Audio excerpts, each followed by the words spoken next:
Welcome back. We're in Yucca in the middle of the rainforest in far northern New South Wales, just 35 minutes from Byron Bay. And this home is probably the closest thing to a real-life fairy tale I've seen. I'm your host Natasha Pruchniewicz, and I want you to join me as we take a look inside this unique medieval castle tucked away on Bonneydoon Road, where we're about to meet owner Irene Brown, who's going to show us around.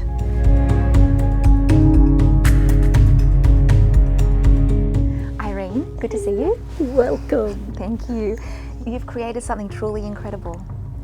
We're so happy with it. It's part of the Renaissance. We've created the Renaissance because the saying is, to be a true Renaissance man, you have to have a monument that outlives you. And this is Robert Pope and Robert Todd Nye's monument, and it will certainly outlive us. Everywhere you look, rare sculptures, murals tell a story, depicting Greek and Roman mythology themes, many of them original artworks. You can't have a castle without gargoyles, and that's Robert Todd Nye's original gargoyles. And I understand you built this by yourself? Yes, from 1990 to 1995, we built this non-stop. Every stone you see has been brought in by hand, hand-picked and brought in from Yucca Quarry, and all the big timbers came from Victoria.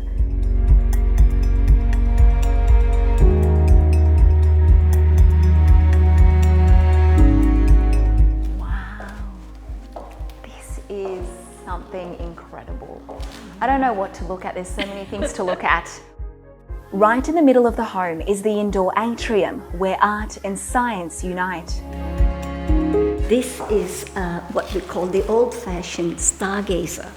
You know how in the olden days... in the Middle Ages? Yes, that's right. You point one of the nails to a star and it will run on the roller, and then you calibrate it and you put it on the brass to remember where it was. And a few days later, you point the same nail to the same star and it's no longer there.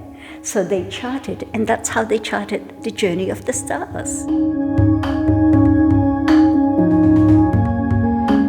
This has to be my favorite feature over here, yes, the stone staircase. Yes. Oh, yes.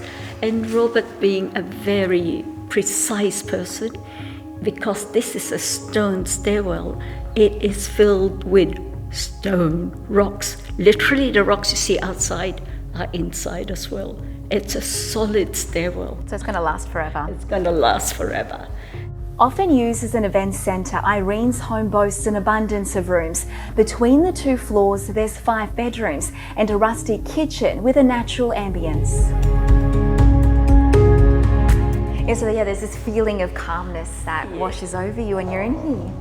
Well, the walls are so thick, they're that thick. And so that's why this is very insulated. You could even host a medieval wedding here. Oh yeah, we do. On the other side, with the big long table, we used to do medieval weddings. There's a genuine sense of peace and stillness about this place. The sounds of the outside world just fade away. All you can hear are the bird calls and the breeze moving through the trees. They are squash-court glass. Each piece like that is a piece of squash-court glass. So you can throw a rock at it and it's not going to break? Not going to break.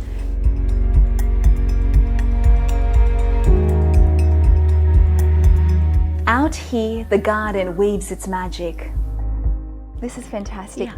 And this is an original piece. Every piece was designed by Robert Todd Nye, the artist, and put together. There's no other thing like this.